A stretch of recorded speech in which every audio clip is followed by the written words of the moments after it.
There's a strange idea among a lot of anime and manga fans that shonen series tend to not have good female characters. I'd be lying if I said I didn't fall into this trap in the past as well. But now that I look back at the things that I used to say, and I just think, why on earth did I ever say any of this? So today I decided to explore the myth that shonen series don't have good female characters. In my own personal experience, most of the shonen series that I've read or watched tend to actually have fairly well written female characters, and I think that the idea that female characters aren't well done in shonen series might come down to like a fundamental misunderstanding on what makes a character well written. For example, something like One Piece. Now, I should preface this and mention that I'm not caught up on One Piece, so a lot of what I'm saying could end up potentially being misinformed, but I ask that you give it some thought. So, as far as I am in One Piece, which is about halfway through Skypiea, my two personal favorite characters in the series are actually female. Nami and Vivi would be my picks for the best characters in One Piece as far as I am. Yet, I have to ask myself, like, why the general shonen community don't really feel the same or feel that Nami is a well-written character. I've come to the conclusion that in the specific instance of One Piece, the reason that people don't take to Nami as much is that she doesn't fight as much as the guys do. Now, I should make mention that fights are obviously an excellent way to grow characters. After all, characters can only really develop through some form of conflict, and fights are a pretty great way of showing conflicts of character ideals that allow them to grow.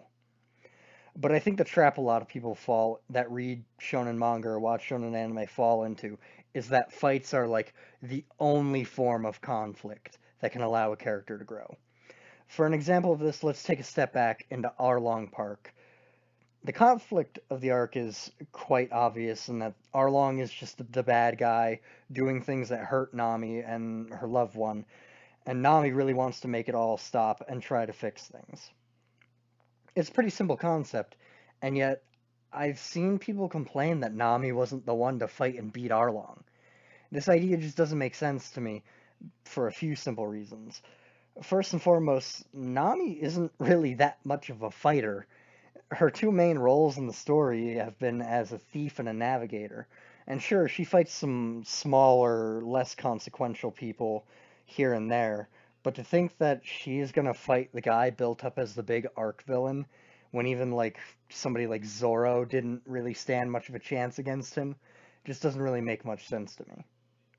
Nami gets a good enough level of character development without having to actually actively fight against Arlong, and genuinely I think her development as a character works a bit better because she isn't the one to actually fight him, despite probably actually really wanting to do that.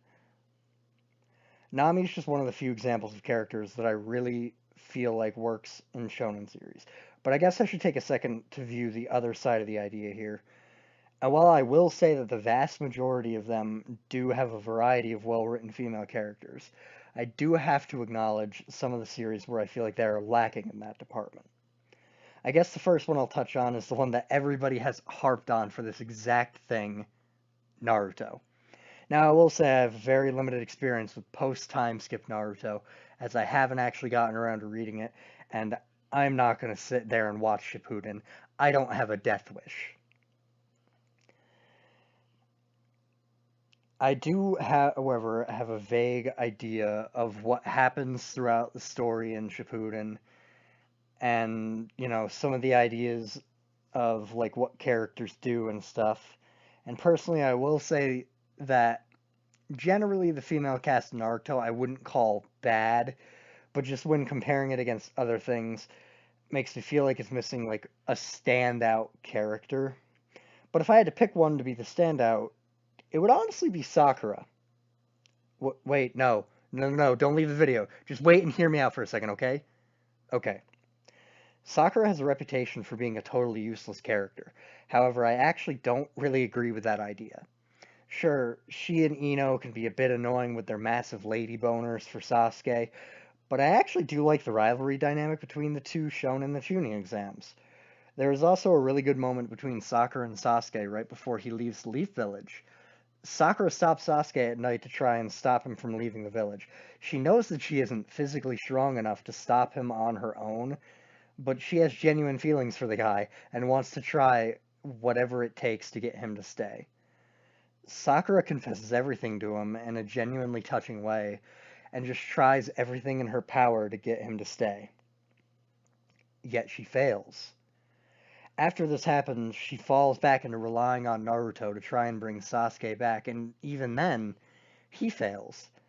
Sakura realizes that she needs to be a stronger person to bring Sasuke back, and also feels regret for putting the burden of trying to save him all on Naruto's shoulders. So, over the time skip, she trains with Tsunade with the goal in mind of bringing Sasuke back and helping Naruto to shoulder the burden that she placed on him in the first place. I started out with the intent of writing about how Naruto has a weak female cast, but I think I actually just convinced myself that Sakura is a really good character. Well, now I need a new example of a weaker female cast. Damn it. Well then, just to throw away any chance I have of people liking me, because I'm going to now talk about the female cast of Boku no Hero Academia. So I'll just get this out of the way first. I don't hate the series. I don't hate the cast. However, with that being said, I find the female cast, or even really the whole cast of the series, to be a bit shallow. The main female cast, or the main female cast that I'll be focusing on are just going to be the 6 girls of Class 1A. I'll be running through them from the ones that I think have the least going on to the ones that I think actually do generally have things happening. So starting with the obvious choice is the invisible girl who I don't even remember her name. Can't remember it. She just exists to be a visual gag, which, it's fine. It's fine for what she is. You know, Horikoshi, from my memory, hasn't even really attempted to give her much to her character beyond the base personality. But she's very firmly like a C-level side character anyway. So she's fine for what she's intended to be. So I can give it a pass. Next, I'll just cover the group of 3 characters that I think are a step up from the Invisible Girl, but not the 2 best ones. So the 3 being the Frog Girl, whose name I think is Suyu. She's the other one that I don't remember the name of. Then there's Jiro and Ashita, who all 3 of them do have little bits of character development here and there, and a few nice moments, but overall are pretty straightforward, sort of not very changing dynamic characters yet. Finally, I want to touch on the 2 that really managed to stand on their own to me and just fall just short of being good characters, I would say. Those 2 obviously being Ochako Uraraka, I think is how you pronounce it, and Momo Yaoyorozu. These 2 managed to do, they have some of the better character moments in the series, actually, as far as the side cast goes. I don't count Deku and Bakugo there, because they're generally a step above. But as far as the side characters go, they have what I would call better character moments in the series, especially with Uraraka's fight against Bakugo in the sports festival, which honestly stands out as one of, if not the best moments for a side character in the whole series. However, I think where these characters falter a bit is that they aren't consistently featured characters, which actually is a general weakness of the most of the cast in the series, not named Deku and Bakugo. It's that they have good character moments, but they don't have a consistent level of being featured characters that just sort of doesn't help them continue to grow as characters. So somebody like Ida, he has the whole Stain arc really, but then outside of that, he hasn't really done much besides just be the base personality that he was meant to be. So I don't think the female characters are like particularly bad in Boku no Hero. It just fails to have any that really manage to stand out or any that I would call like really good characters. However, that can, always change because it's not a finished series. There is time for a lot more stuff to happen with each of these characters, and I hope that it continues to improve because I don't want a series to be bad. The last example that I would bring up for a weaker female cast would actually be Hunter x Hunter, which, like, Hunter x Hunter is one of the shonen that, like, people won't trash on you for liking because it's Hunter x Hunter, and basically everybody generally has positive things to say about it. Uh, this, the only one, the only one that really stands out to me in the entire series would be, like, Palm.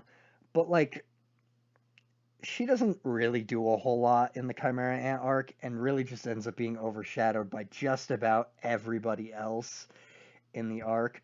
And even then, I kind of have to stick with saying, like, Hunter x Hunter as a series just doesn't have many, if any, like, female characters of really any importance. And Hunter x Hunter just as a series hasn't really tried to put any focus particularly on female characters. There's been like smaller moments with like, Palm. Komugi's actually an example of one that does get focused, but she's like more of an add-on to Meruem as a character. So that one doesn't really, she doesn't stand on her own very well, but I think she's good for what she's meant to be. So like because there isn't really much of an attempt for like a female cast of characters to stand out, I can't really say that Hunter x Hunter like fails on that front because they didn't necessarily try. And I think that's like okay. I think it's more okay for a series to like just have a more male-centered cast. I mean, their shonen series are intended for a younger male demographic, so kind of makes sense. But, Hunter x Hunter has a couple here and there, but nothing that really stands out. So since I don't want my channel to be, a place of negativity over being a more positive place, I thought I'd talk about some of the female characters in shonen series that I really like. The obvious first choice for me here would be Yoko Shiraki, but I just did a video on Ashita no Joe anyway, so I'll just say go check that out instead of having me sit here and repeat myself about everything that I said in it. It'll probably just be easier, and apparently people like that video, which is cool. So yeah, go check that out if you haven't seen it. Obviously, big spoilers for Ashita no Joe there, so be cautious. And now that I'm actually sitting here thinking about it, maybe all these characters that I like want to talk about, all these good female characters in shonen series, deserve their own videos. So, instead of just me having like a couple sentences here at the end of this video to sort of like be like, yeah, this is why I like this character, but it would be like a little short-sighted and not really have a ton of info. So, what I think I'm gonna do, I'm gonna have to start up a new series. And hopefully I'll actually follow through on this one. So with that, I'll leave it off here. I hope you enjoyed the video.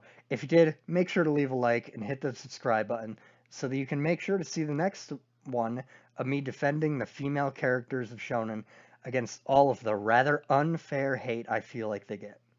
Thank you so much for watching, and I will see you all next time.